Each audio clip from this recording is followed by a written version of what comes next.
Welcome back to Killer Fun, where we explore the intersection of crime and entertainment every other week. This is Christy. I'm Jackie. And we're so glad that you're back with us today. Today, we're taking a little break. Phew. Ah, yes, well earned. You know, we try and put fresh, new episodes out for you every other week. And sometimes we just, especially around the holidays, we need a little bit of a break. So this is coming to you in January. Happy New Year. But we would have recorded over Christmas break when our children are home and our attention span just can't go that far. Yeah, that's right. That's right. So we need a little bit of a break. So for you today, we're going to replay our episode about Dexter. My favorite. I know. I think this is one of the best gifts I've ever given to you, was telling you that you really needed to watch Dexter, because I was shocked that you had not seen it. I know. I can't believe how I missed that before. And it really is. It is the gift that keeps on giving, because I've watched the series multiple times now. And not episode, hear me, series. Yeah. So, but it's so good. It's just riveting and interesting and fascinating. And I can imagine, as a student of psychology, so much to unpack. It is a lot to unpack. It's just a very interesting take on the whole thing. And it's odd because you find yourself really rooting for the serial killer. So it's an exercise in role play as well, I suppose. But with that, we want to bring you Dexter. Yes. And have fun with that. And please watch the entire series after that. Enjoy. Welcome back to Killer Fun. I'm Christy. I'm Jackie. And we're so glad you're back with us. Today, we're going to talk about Dexter, which Jackie had never seen, and I was certain she was going to like, and I was right. Oh, you were more than right. I love being because right. I don't like it. I love it. I love it so much. And we were just going to watch the first episode and talk about it. And I'm definitely on season 3 now. Oh, so wow, you really have you've dived in head first. Yeah. But it's so good. All we're going to talk about today is the pilot episode. And man, it's such a good show. And I know it's been years since it's been on, but it's so worth a really good binge watch. Yeah, absolutely. It flows really well from one episode to the other. Yes. But it doesn't just feel like a really long movie. So there's others out there, like, for instance, The Killing. I watched that, but then over time, you're just like, it just feels like a forever long movie. There's no fair. I don't know. It just, after a while, I just got super bored. But this one, it's not formulaic as much as it is at least episodic enough that I enjoy watching each episode. Yeah. But there's a through line that is far more substantial than like your typical formula drama crime show. Yes. And I mean, because there's different murders every episode, and and there's different crime things that are happening. It was really, I like the fact that it maybe takes 2 or 3 episodes per like some of the through lines. Yeah. Right. So you don't have to open it and shut it. Right. But maybe in 3 episodes, you're not so much talking about that particular murder anymore. Right. And then there's some that are contained to a single episode. There's some stories that are contained to a single episode. There's some that are 2 or 3 episodes. And then there's some that are season longer. Right. Yeah. Yeah. I like it. Yeah, I like it too. I think it's a really smart way to write crime entertainment. It's different. It's a little funny. It's still kind of dark. I realize that's something I have to have. I've got to have humor. Yeah. I don't like it when shows are so dark. And I mean, literally dark, as in it's shot in a darkness. Yes. I don't like that, because you know what? Crime and dark thoughts happen in the bright daylight. Yes. It doesn't even feel real. I mean, it's not Gotham City, y'all. And so there's some shows out there I'm like, this is just, you're trying too hard. You're trying too hard. But Dexter and Bright Sun, Miami. Well, and that's like, yes, great. Exactly. And it doesn't always happen like that. I mean, of course, if it's nighttime and the sun's not up, well, that would be dark.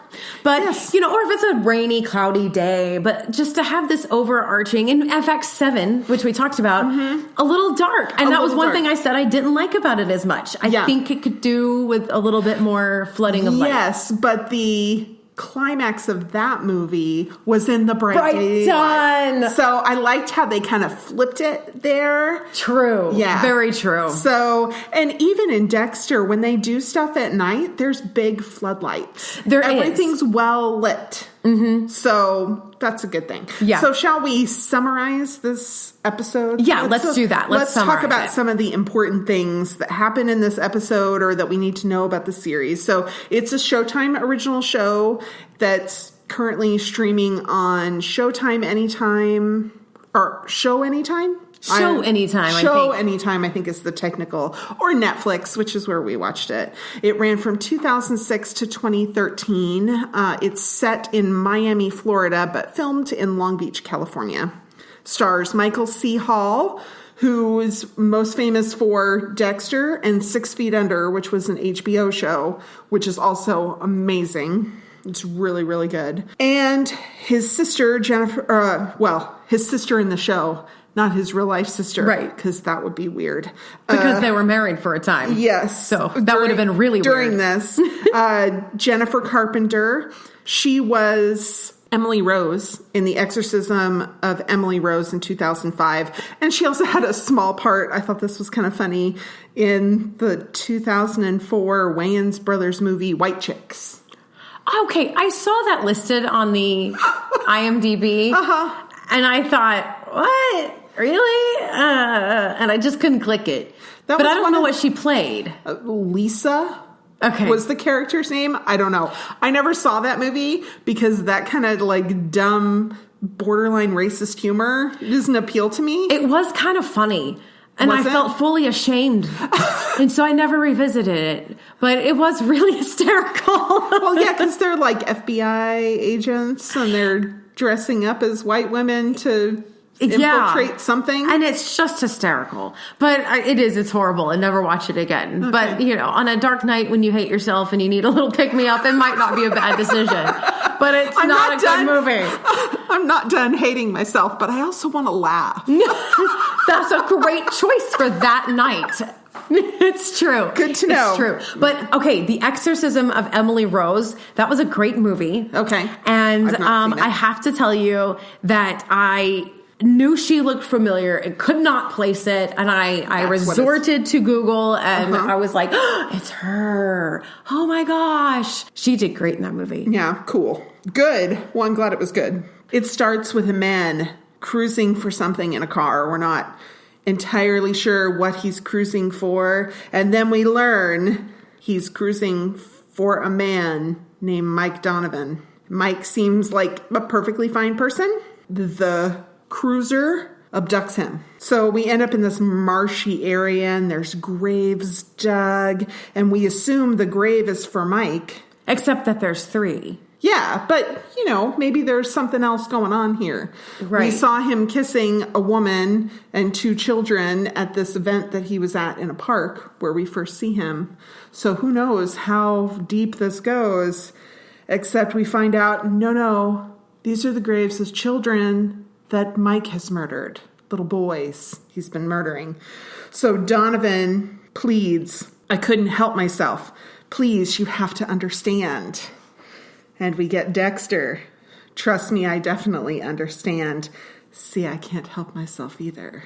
And you're like, oh, that's so good. And then we get Dexter introducing himself to us. He's our narrator, much like we saw in You. Right, there's a self-moderation going on there. Yes. So we learned some things about Dexter pretty quickly. He was a foster kid who was adopted. His adopted father, Harry, knew that Dexter was different and kind of broken from a really young age and really wanted to help him channel his dark desires. Yeah, and this is a part of the episode that is kind of shocking, I think, because Harry, as the foster parent, he shows a little bit of freak out, right? But then he comes in and he becomes a big part of the voice in Dexter's head as the episode continues. So this is a really cool part of the show, I think. Yeah, I thought it was really well done too. And it just spoke to the love that Harry had for Dexter, that as a police officer, he understood that he wasn't going to be able to fix Dexter. Yeah. And he knew more about Dexter's past than Dexter even knew. And being a cop, he knew more about people like Dexter than Dexter could know. Right. And rather than try and fix him or send him away so that he couldn't harm anybody, he gives him the tools, so to speak, to deal with it. The metaphorical tools. Yes, Dexter finds his own literal tools later. He has an interesting toolkit. Mm-hmm. He has a sister who's Harry's biological daughter. Her name is Deborah. Both Dexter and Deborah work for the Miami Police Department. Dexter is a blood spatter expert. Spatter. Yes. Not splatter. Not splatter. And if you're confused about that, we have a whole nother episode on that particular topic. Yes, we do. Blood spatter. Blood spatter. Our staircase episode went pretty in depth. Talking about spatter versus splatter and the possible inaccuracies? Yes, thank you. Yes, the possible that it's not as much of a science as many blood spatter experts would have you believe, and certainly not as the show would show it. In fact, I couldn't help but think of our episode and all of our discussion as Dexter is revealing himself as the expert of blood spatter, and I kept going, yeah, me too. But you're cute, so we'll let you keep going. It's fiction, so we're just going to let it go. His sister Deb is an officer in vice, and she desires to be in homicide. We know that most co-workers like Dexter very well, except for Sergeant Dokes. And Dexter's girlfriend, Rita, she's a single mom with 2 kids who kind of has some PTSD from an abusive ex. And she is adorable. She is adorable and so sweet. And yeah, Dexter is good at faking his emotions, but he doesn't really feel emotions. And so sometimes he misses a joke because he doesn't really understand the emotions. So we have a couple of examples of that, which I really enjoyed. I can tell because you're giggling. So there's a body found drained, bloodless, and dismembered in a pool. Everybody's kind of like not super shocked. I mean, a little bit, but not super shocked. It's a day in the life of homicide investigators. And so there's a fellow forensic team member, Mazuka, who makes lewd comments all the time. And we are introduced to that from the very first time we see him on screen, which is when they're in this pool. And Mazuka says to Dexter about his adopted sister, "Boy, Deb's looking hot." And Dexter doesn't get it and replies, "She should. It's hot out here." Yeah, it's Miami. Of course she's hot. He doesn't get the... He has a lot of bless your heart moments. Yeah, he does. We have another one. So Dexter and a uniformed police officer at a crime scene, and Dexter is recreating the blood spatter with red yarn and explaining to the police officer how he's doing his investigative work. And so the police officer says, "So we're looking for a sushi chef," because the guy was kind of an expert with the knife. And Dexter it doesn't get the joke. "Well, he might be a sushi chef, but I don't think that's really who we're looking for."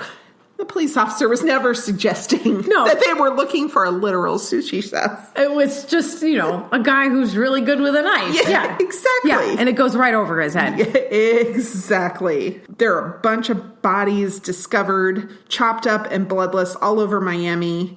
So this serial killer, we quickly learn, is toying with both police and Dexter, and they deem him the ice truck killer based on the evidence that they have. We're left at the end of the episode knowing that the ice truck killer knows that Dexter is also a serial killer, which I'm like, is there like a LinkedIn for serial killers? killers? How does he know? I know. Like this radar, this echolocation for other serial killers. There it is. It kind of brings up this weird, like, how? But on the other hand, learning that Dexter is a serial killer, because his narration throughout the episode, you learn that he knows he's a serial killer. This is what he does. This is how his foster father, who he always calls foster father, foster dad. Even though he was adopted when he was under 10. Yeah, like really little. And so he always talks about the fact that he's a serial killer. So you really know that Dexter knows who he is. And so when this other serial killer shows up, it's interesting to watch Dexter kind of respond to the fact that there's a serial killer. And then to watch that other serial killer reach out to Dexter, it was like, ooh, somebody knows me. Somebody like knows me. They know me in a... Very interesting things to reveal in the first episode. Yes. I thought it was a lot to reveal. A lot happens in this episode. It just sets up the whole thing. It makes me realize how poorly a lot of pilots are written now. Because I can't tell you how many different shows I've watched, and I'm like, well, I watched the first 2 episodes and I just couldn't get into it. And somebody will tell me, oh, keep watching. It gets better. This show proves that you can have a whole lot happen and have an interesting pilot that tells you a lot and moves quickly and is interesting, that you don't need as much setup before you get into the story. Yeah, you shouldn't need that much. But I'll learn their backstories as we go along. Tell me a story. Tell me a story now. And give me what I need to know so that I'm not just sitting here unnecessarily confused. Right. But like the show that we watched. Right. We didn't know. No. We didn't know his kind of where he was going to end up, right? Well, we didn't know his whole backstory. We didn't, but it was just as riveting, right, from the first. Yes. And in this one, we know Dexter is a serial killer, and that propels it, because we're going to talk about his escapades as a serial killer, and we're going to dive deeper into the psyche, the human psyche, and all of that kind of stuff. And we get his backstory. It's revealed to us slowly, so we kind of get to know him, kind of like how you get to know anybody. Right, like if telling people you were a serial killer was like a normal thing.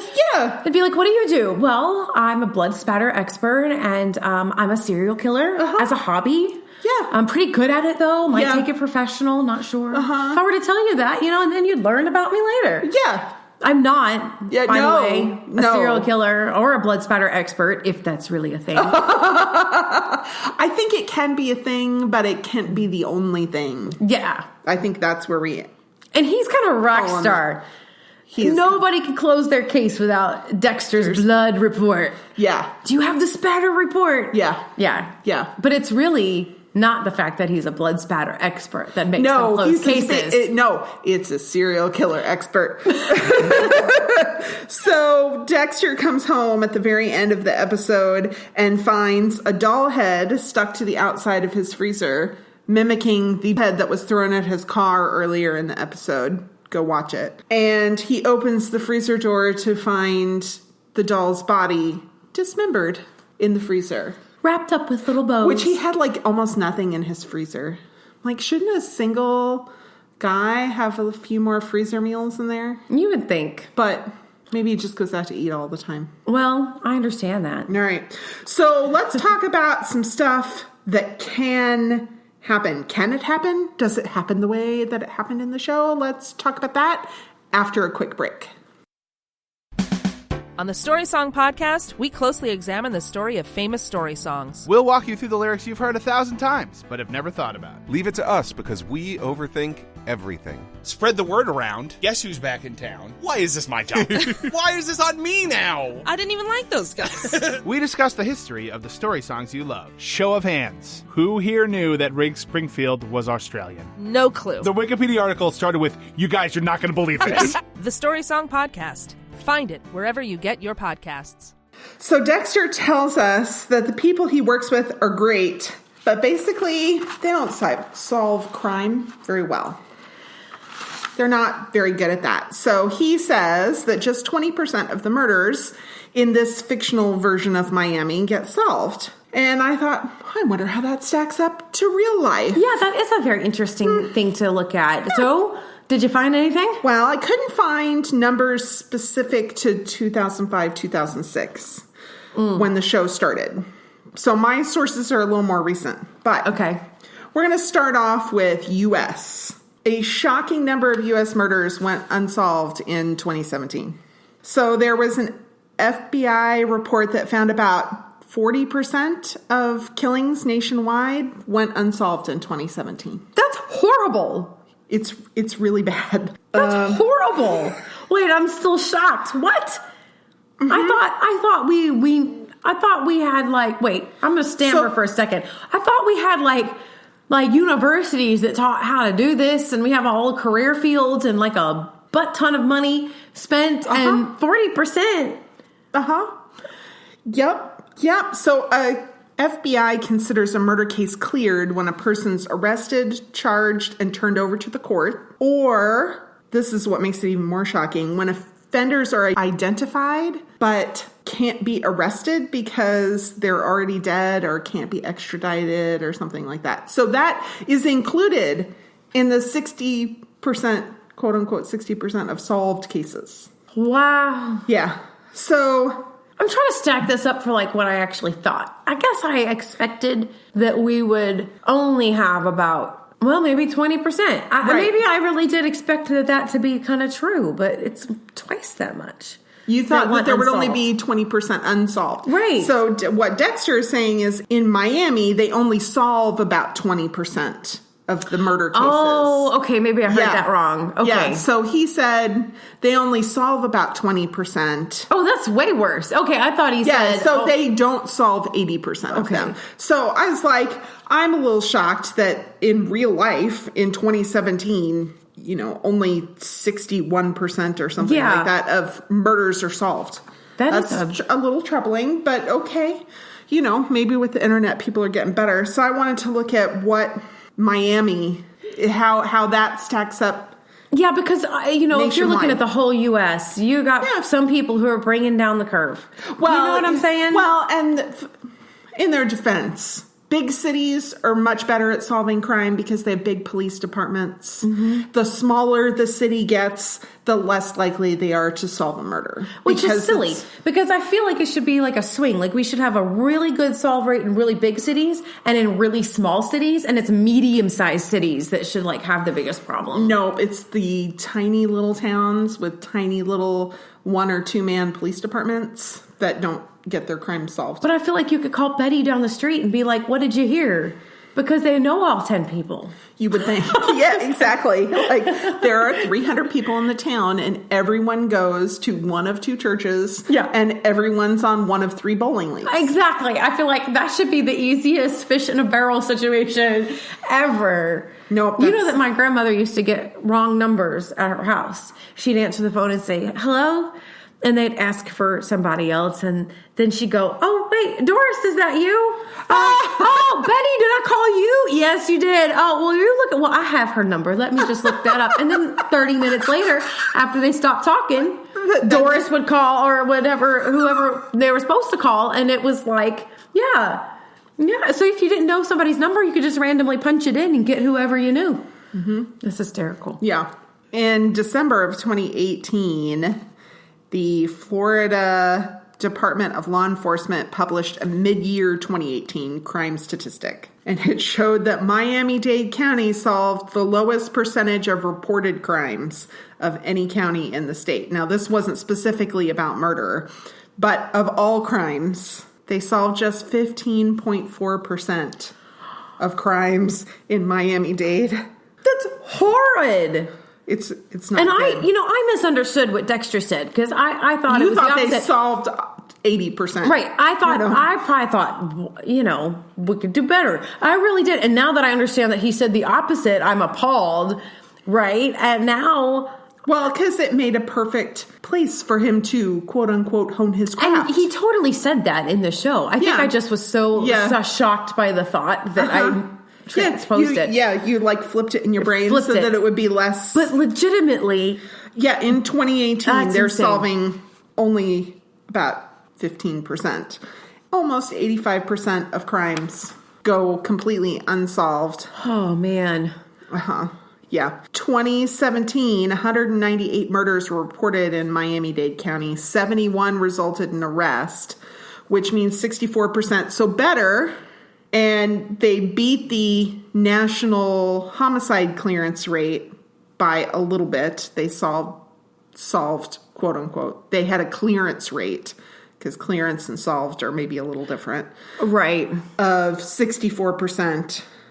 Whereas the national is 61%. That is not a big difference. I know, but still. Wow. Yeah.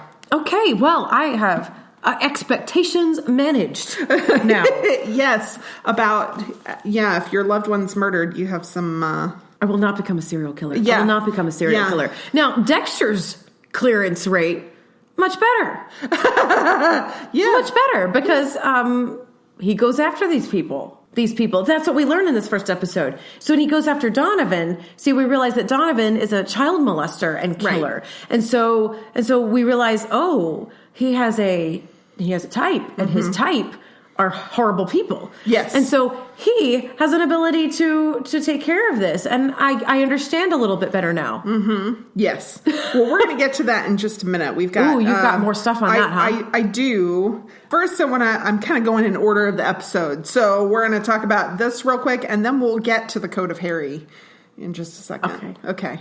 So we see Dexter at work on the scene in what Sergeant Dokes has deemed the cokehead murders. He made a decision about what happened in this particular scenario and is having a hard time letting go of that. So I found a website that talks about the science of Dexter, which I thought was really cool. And they talk about that specific scene where they're in the... With the strings and everything? With the string in the crime scene. Yeah. And Dexter's explanation is very convincing. He's got all these visual aids. It gives the impression that blood is very predictable, but we know that it's less predictable from our looking at it during the staircase. So there's a report by the National Research Council that explained that fluid dynamics are complex and blood spatter analysis carry enormous uncertainties, is how they put it.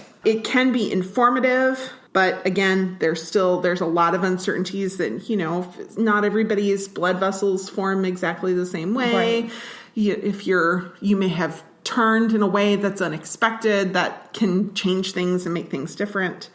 So scientific studies, so this report from the National Research Council says scientific studies support some aspects of blood stain pattern analysis. One can tell, for example, if the blood was spattered quickly or slowly, but some experts extrapolate far beyond what can be supported, which is exactly why all of that evidence by the blood spatter expert in the staircase was thrown out in a bunch of cases. Because Dexter creates this cohesive narrative, we believe that Dexter has performed a lot of experiments and therefore he is very reliable.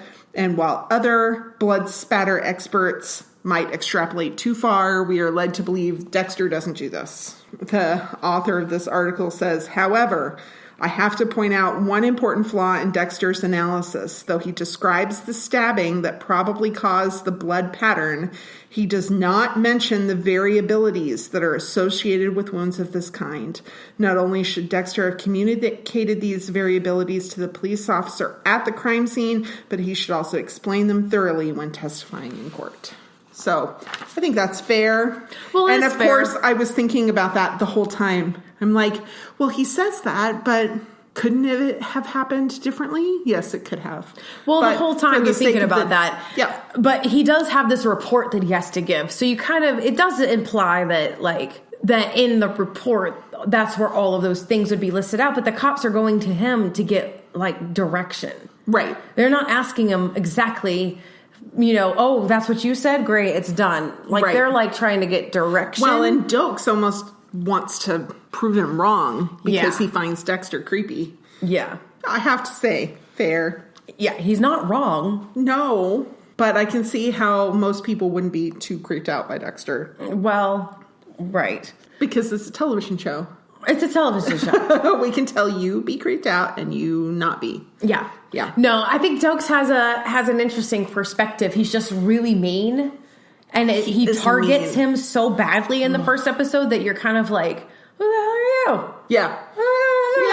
Back off. You know, like. Back off. He's our hero, even if he is a serial killer. A little bit. Like, he goes so far that I don't like the good cop more than I don't like the serial killer. I mean, so I feel like if you've got a knowledge or something, this is the lesson to be learned. Don't go about it in such a way that people would rather like a serial killer. Yeah. Than hear the truth from you. That you got bigger problems. That's just how it is. Yeah. Mm-hmm. Yes. Life lessons. Yes. So we get to the code of Harry. Yes. Yes, which we mentioned briefly before. Harry, bless his heart. Poor Harry. In some ways. Poor Harry, but also maybe not poor Harry. He's trying really hard to really love his kid unconditionally.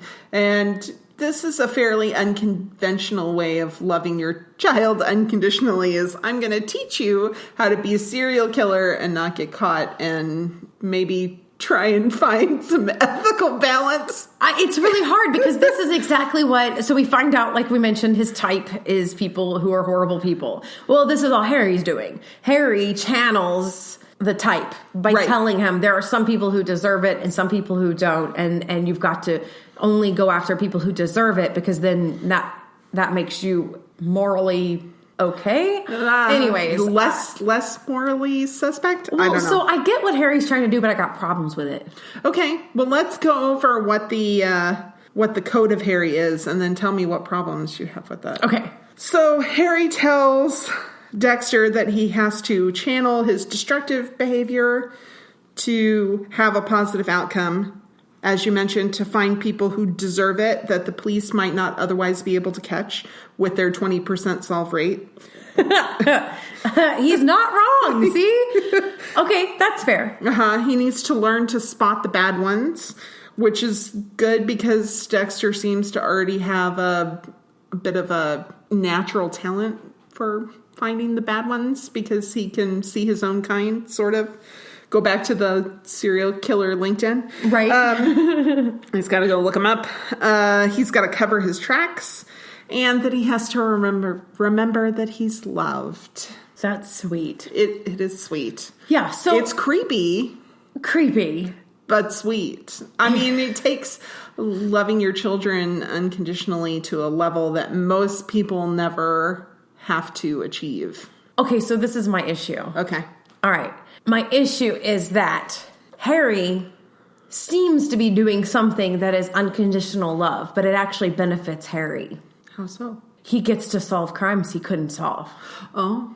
See, there's a little bit of a, there's a way. I can't quite prove that this guy... But I know that my son can tell, and we can prove it together in a way that we can know, but maybe not legally.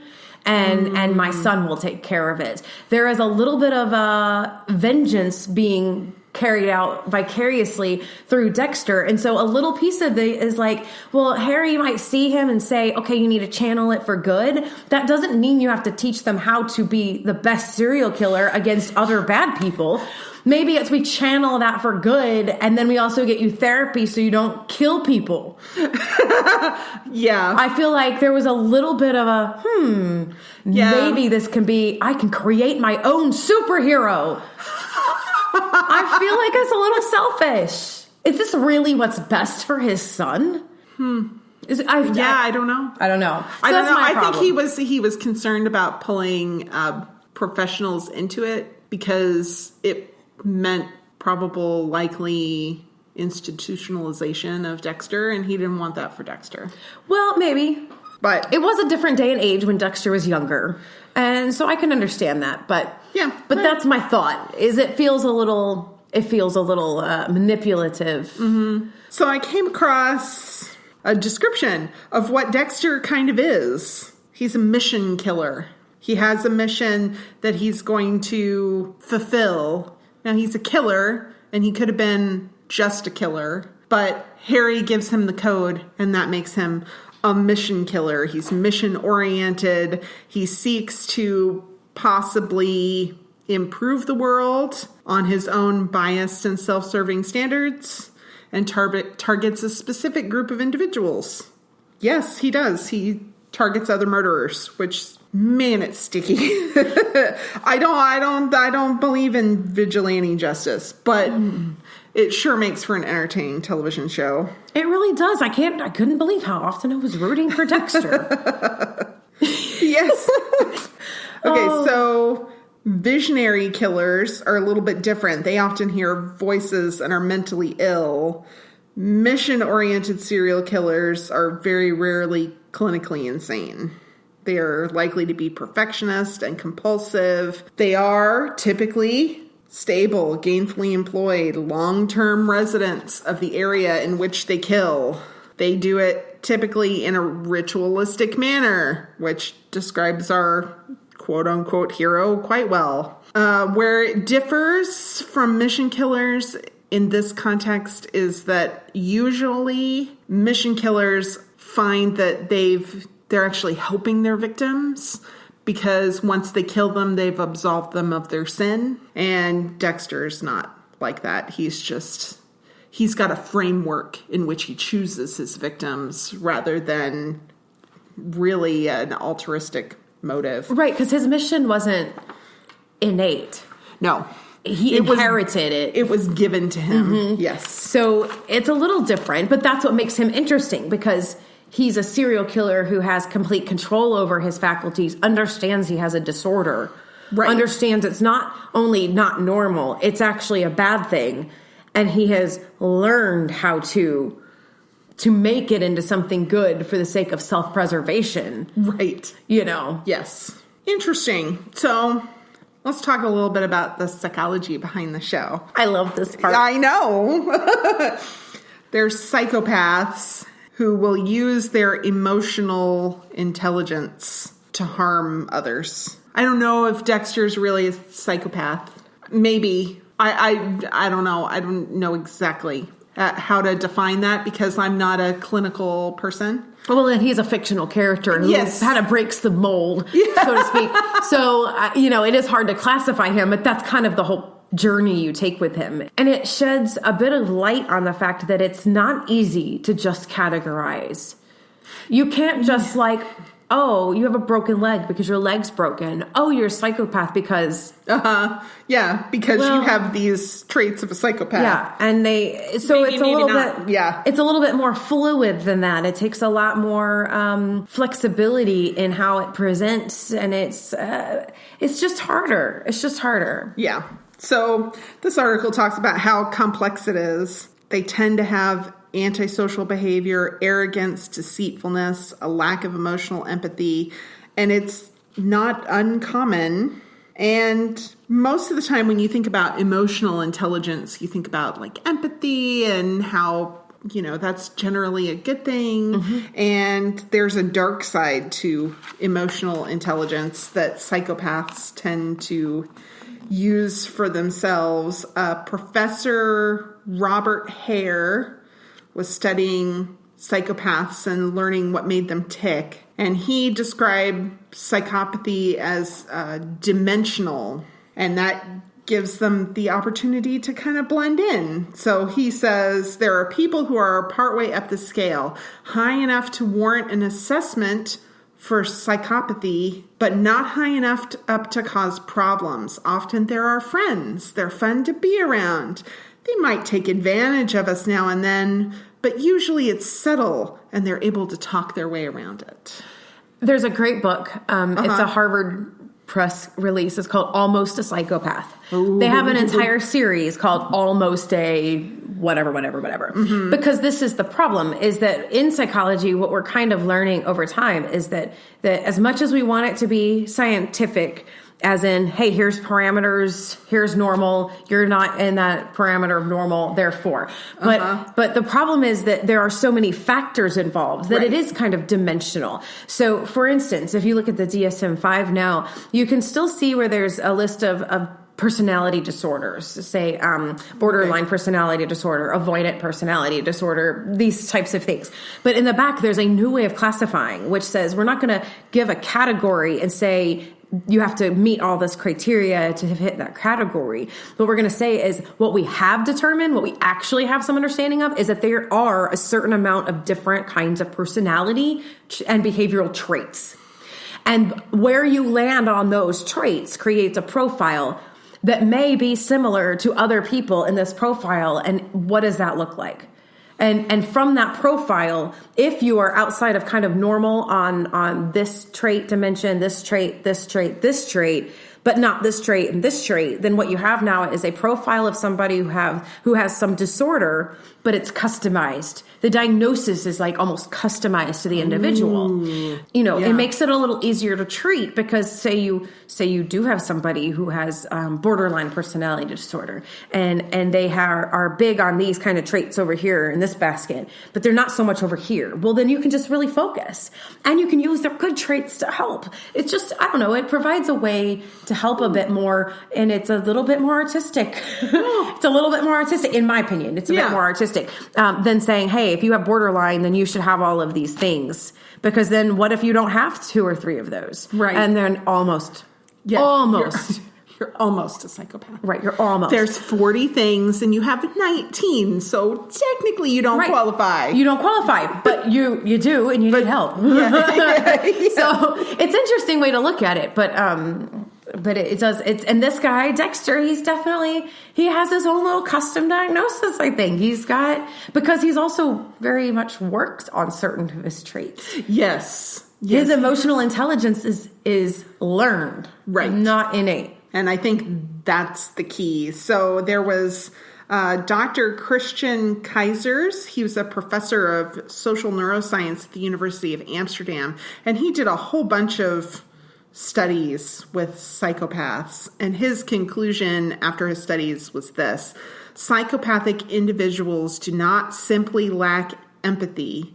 Instead, it seems as though for most of us, empathy is the default mode. However, for the psychopathic criminals of our study, the empathy seemed to be a voluntary activity. Much like Dexter, it was a learned activity. If they want to, they can empathize. And that explains how they can be so charming and sometimes so manipulative. And they are people with psychopathy and even antisocial behavior, which, by the way, is not people in trench coats who are not social butterflies. No. And true antisocial behavior. These people can be extremely charming. Yes.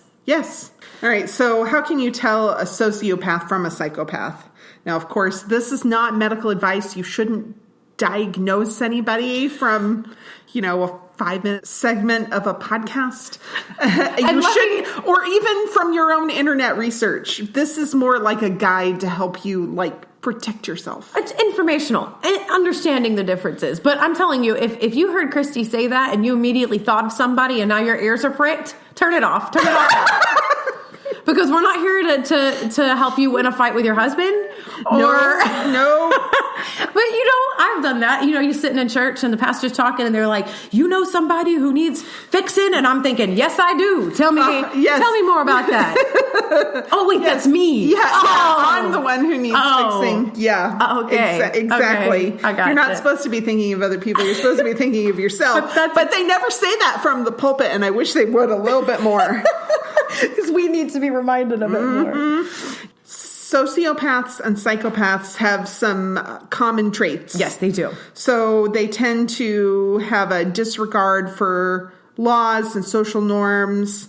They disregard the rights of others. They don't feel remorse or guilt. And they may display violent behavior. So those are things that they have in common. So sociopaths tend to be more nervous and volatile and prone to emotional outbursts. They might be uneducated and live on the fringes of society because they haven't been able to incorporate themselves very well in. They may or may not be able to form attachments with other people. In the eyes of others, most of the time, sociopaths will appear disturbed. Psychopaths, on the other hand, They may not be able to form emotional attachments or feel real empathy, but they're able to be charming and disarming and blend in really well. And they learn to mimic emotions, even if they can't feel them. They'll seem normal to people. Psychopaths are often well-educated and hold steady jobs. And psychopathy can actually be a trait of sociopathy. Okay. Which is interesting overlap, which is, there's a lot of discussion about whether sociopath is actually a real thing. Okay. Because sociopath and antisocial are almost exactly the same. Okay. Except some would say what makes a sociopath different is that you add psychopathy. Oh. So you have an antisocial, and then psychopathy is antisocial plus psychopathy. All right. Okay. So can you have psychopathy without having antisocial? Yeah. Okay. No, not really. Not really? I say yes, but no. Okay. Welcome to dimensional thinking. Okay, so let's talk about then antisocial, though. Okay. We're not talking about people who don't like people who are introverts. And that is a common misnomer. But in culture, we kind of joke about, I'm being antisocial today. You're literally just being antisocial. Right. You just don't want to be around people. Right. And some people are introverts. They don't want to be around people. They don't like people very much. That's not antisocial. That's not antisocial in a clinical sense. We're talking about antisocial as in really opposed to social order, opposed to things that keep society safe. We're talking about opposed to peace and calm. This is why antisocial behavior, we do have people like, for instance, school shooters who show antisocial behavior, but it's not because they're dark and brooding. Right. It's not because they're introverts. That's not the antisocial. Right. Right. It's that they have an actual. So for instance, the Joker is antisocial. Yeah, but he's like, he loves being the center of attention. There you go. But he loves chaos. And he loves to destroy social order. Right. He loves it. He's a friggin' psychopath. He's antisocial. Literally. He hates the social norms.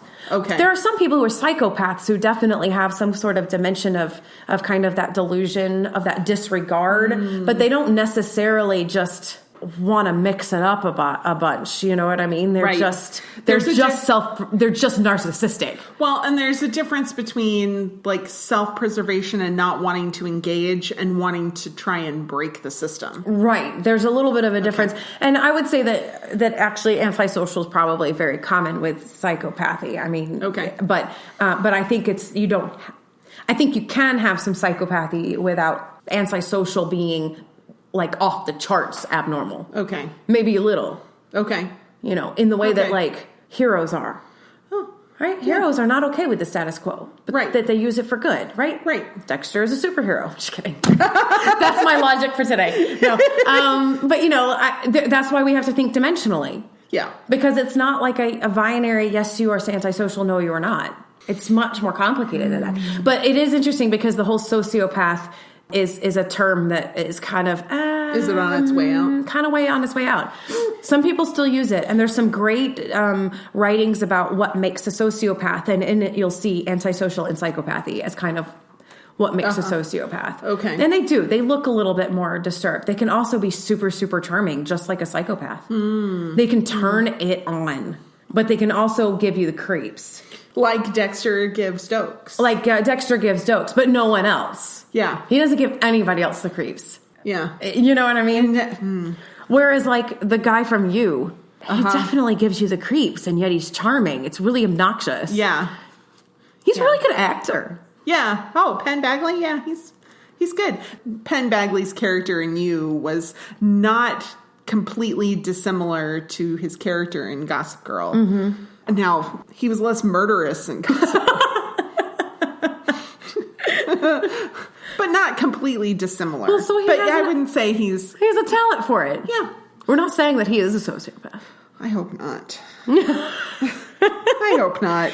But it's super interesting. I don't know what Dexter is. Yeah, well, and I think that because he's a fictional character, it's hard to really diagnose him. And I mean, it's hard to diagnose people when they're sitting right in front of you because you have to believe what they tell you. It's so true. And it's hard to know. That's what I love about this with the inner monologue, because we get to kind of hear a bit of their thinking around it. And I don't get the impression, I've mentioned this before, I had a college professor who said you should always ask, who is this bastard and why is he lying to me? And I don't ever feel like I'm lied to by Dexter's inner monologue. Right, I don't think so either. It feels very honest. It does feel very honest. Yeah. Let's talk about the for reals stuff.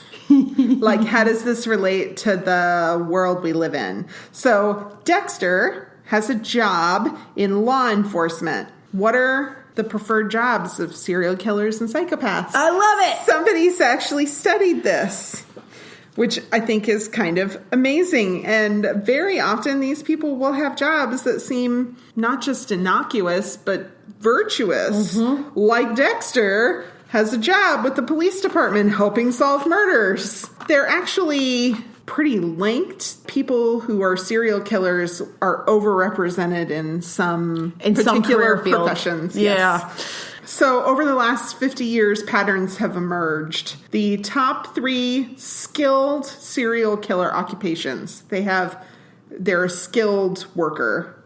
They're an aircraft machinist or assembler. They're a shoemaker or a repair person or an automotive upholsterer. These are like the jobs that when they looked at all the jobs of the serial killers, those are the ones that came up, which seems random. Yeah, but say those again. Go down that list again, because what? An aircraft machinist. That's terrifying. Uh-huh. A shoemaker or repair person. Pause. Shoemaker? Is this like a Mad Hatter situation? Are they using chemicals? Wow. That is so much. What? That's an interesting correlation. It is. Okay. Or an automobile upholsterer. Now that is strange. There's a certain amount of craft in like stitching stuff together. So a semi-skilled... Okay. All right. Yeah. So a semi-skilled serial killer occupation, forestry worker or an arborist, which makes sense because, don't go into the woods. Well, they're real that's familiar true. with the woods. A truck driver or a warehouse manager, which okay. It's just interesting. I would love to know what the confound is that connects those jobs. Yeah, me too. And I think that they don't quite know. They don't talk about it. They don't know yet. We'll look it up. An unskilled serial killer occupation would be a general laborer. Okay. Like just somebody who does like construction work or whatever. A hotel porter and a gas station attendant. Oh, yeah. The hotel porter and the gas station attendant, those are transient. You're dealing with transient sort of people. That really makes sense to me. It does. It makes a little bit more sense. You get to be a people watcher in those situations. Yes. But I don't know how you watch people when you're like stapling upholstery in a car. That is just, I'm stuck on the shoemaker and the upholsterer. Well, maybe because like if you're repairing shoes, again, people don't come in for that all the time. So you're learning, I think you can probably learn a lot about people who repair shoes rather than just buy a new pair of shoes. There's something there. There's something about the people. Oh. Maybe there's something about the people. And an automobile upholsterer, that's a specific sort of job. You're dealing with a specific sort of clientele who's willing to put in money to have their upholstery redone in their car. So we're not talking about like assembly line kind of upholstering. We're talking about like aftermarket custom kind of jobs. That's my impression. I'm not certain of that, but that's my impression. Basically, it's one of those hiding in plain sight kind of people. Yes. The people who are part of our society but kind of ignored. Speaking of hiding in plain sight, the professional or government serial killer occupations, police or security official, military personnel, and religious official. Places of control. Places where they're dealing with a lot of different people, a lot of different kinds of people on a regular basis. So where their lack of feeling does them kind of well in some ways. That's fair. Makes them good at their job.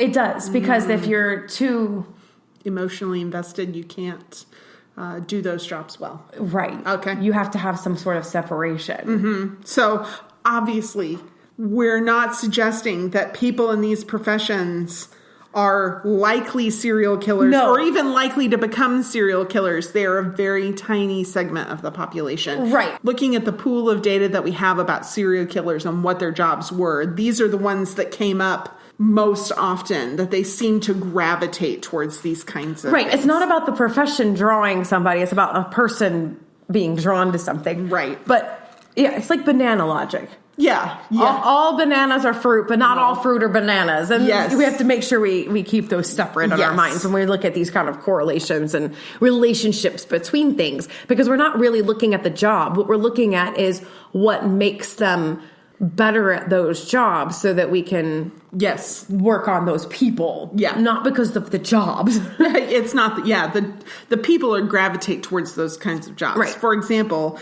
Dennis Rader, who was BTK, worked for ADT and the police department. He was right under their nose the whole time. Right. Yeah. And now there's new research that suggests leisure activities, as the job market changes, leisure activities are becoming maybe more indicative.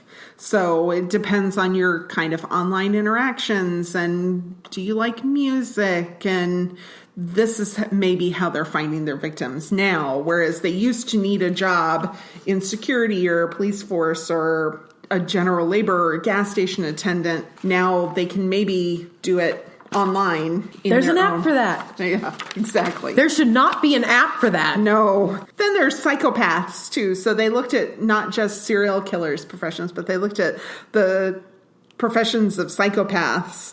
And I thought this was kind of interesting. Number one, let me guess, it's CEO. It is. Good job. Nicely done. Then there's lawyer, media personality, salesperson, surgeon, journalist, police officer, religious official, chef, civil servant of some kind. Chef? Yes, like the guy, the top chef, or there's some Hell's Kitchen show where the guy is like... But he's really also a mean to media people. personality. He's also an entertainer, though. Yeah, he's double. But chefs, like just in general? Yeah, they're like pretty unfeeling and driven and smart. Well, that's about taking it dimensionally, because these traits, if channeled for good, can make you a fabulous leader. You can be antisocial and channel it to breaking molds. We're not going to do it this way anymore. So it doesn't mean you have to be a psychopath to break the mold and do amazing, wonderful things. No. It just means that, like, these people tend towards the ambition necessary to get there. And I feel like Dexter didn't need to kill people. He could have just channeled his issues to solving it better inside the police department. I hope so. But that would have made a much less entertaining television show. Well, that's fair.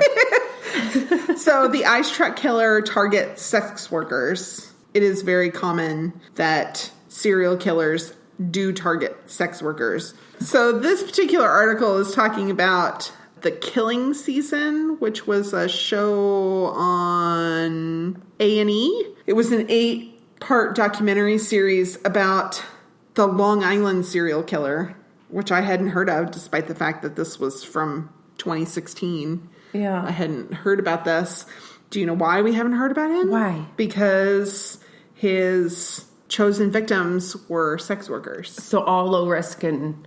Yeah. And that really sex workers are seen as expendable. That what did they expect when they put themselves into harm's way? And, there's a lot of different reasons why people enter sex work. And sometimes it is that they're trafficked or they feel like they don't have any other options, but sometimes that's a chosen profession. I'm not going to be judgmental of it, but you're right. But they don't deserve to die. Oh, definitely not. No matter what. Right. In general, when people, this doesn't get publicized. Yeah. When people who are in these kinds of jobs, and that's sad. Yeah, it really is. So Gary Ridgway was the Green River killer who was caught in 2001, and he said that he chose prostitutes for a reason. I picked prostitutes as victims because they were easy to pick up without being noticed. I knew they would not be reported missing. I picked them because I thought I could kill as many of them as I wanted without getting caught. And he didn't get caught for a very long time. So it's a shame, and that is a fairly accurate representation that the ice truck killer was choosing prostitutes because they were... It's easy. They're easy. They're easy. And they do know. They know that it won't be publicized the same way. The heat won't be put on them the same way. Because vigilante mindsets, in some ways, kind of support it in this weird mass hysteria thing. And we kind of see that later on in the series a little bit in Dexter, that they talk a bit about, people who kind of support this idea of taking out the trash. Right. And that's horrible. It just infuriates me. But I could see it being low risk, being easier for them. So that is actually kind of true then. Yeah, it makes sense. So what about serial killers in Miami? Well, I didn't find a specific serial killer in Miami, but there is a serial killer who was recently found to be a serial killer named Samuel Little. He is 78 years old and currently in a Texas prison. Once he was imprisoned for the murders of 3 women in California, he started confessing to murders all over the country. Ooh. Yes. The FBI has been able to corroborate a lot of his confessions, 30 some of them already. Ooh. Like, he's confessed to 90. What? If he's correct and honest about all of the 90 that would make him the most prolific serial killer Ever that we know of. Wow. And they've corroborated at least 34 murders. And the FBI believes that at least 12 are Florida murders. And a couple of them were from the Miami area. This guy was picked up many times on small things across the country, DUIs and running red lights and things like that. And he was often jailed for sexual assaults, but served little or no time in prison because we have a really terrible, terrible system of dealing with those kinds of assaults. So, we put the people with a small amount of weed away for a long time, and the sexual predators go free. Put them back on the streets. Yeah, exactly. I have comments about that, but I'm going to keep those to myself today. Yes, we can save that for a whole nother episode. Yes. Christy and Jackie, go off. Nobody's going to want to listen to that one but you and me. This whole article is really interesting, but they talk about a couple of murders, the deaths of Mary Brosley and Angela Chapman, and Little has confessed to both of those murders in the Miami area in the 70s. So that is Miami's dubious connection to a serial killer. Wow. That I could find. That's crazy. 90. And they've corroborated 34. That's a lot. That's a lot. That's a long time. I mean, that's active. a lot of unsolved murders, too, that are... Yeah, they do this. Their average will go up. Their clear rate's going to increase. Well, if you'd like to see any of the articles that helped inform our discussion today, you can find us on social media, on Twitter at KillerFunPod, on Facebook, Killer Fun Podcast, the intersection of crime and entertainment, or you can send me an email, killerfunpodcast@gmail.com. So, have you watched Dexter? Did you watch it when it was on? Did you catch it on streaming? Are you binging it like we are? Do tell us that. And have any of you watched a show like this and had it made you want to be a part of the law enforcement? Oh, that's a good question. I'm curious. I'm curious too, because when I was a kid, I really wanted to be FBI. Oh, yeah. Actually, when I grew up in Georgia, I really wanted to be GBI. And I guess I'm not at all law enforcement, but I'm still kind of interested in the, psychology of and criminology and all of that kind of stuff from a distance. But it's very interesting. Yeah. And, we have actually really good training program in our area. There's a university just up the road a few miles that has It's called The Body Farm, which is amazing. And I think I need to talk with my husband about it. As morbid as it is, that I'd really love to have my body donated to the Body Farm, because they study how bodies decompose, and it helps law enforcement to understand. And you can do it even if you've had an autopsy or or you've been an organ donor, because a lot of people think you can't donate your body to the Body Farm if you've been an organ donor, but you can. So it's pretty cool to help out with the forensics. Yeah. And how cool is that? It's really amazing. That's pretty cool. Well, let us know what you think about Dexter, and let us know what you think about the true stats there.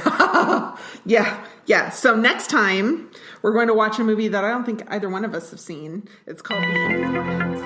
All right. Well, thanks for joining us for that revisit of Dexter. We had so much fun making that episode. It is absolutely one of our favorites. And we're curious. It's one of our favorites. Is it one of yours, or do you have another one that's one of your favorites? Yeah. We want to know what episode over the last couple of years has been your favorite. Oh my gosh, years we can say years now. I know. I love putting an S podcast at the end of it. Yay! So thank you so much for listening. And literally go to social media and tell us what is your favorite episode. Yeah, you can find us on Facebook, Killer Fun Podcast, exploring the intersection of crime and entertainment. You can find us on Twitter at Killer Fun Pod, or you can send us an email, killerfunpodcast@gmail.com. And next time, I'm not going to tell you what we're going to do. We have a little surprise for you. It's going to be a good surprise. It's going to be super fun. We might be sending you somewhere else to listen to us. Happy New Year. Happy New Year. All right. Have a good one, and we'll be back with you soon. See you next time.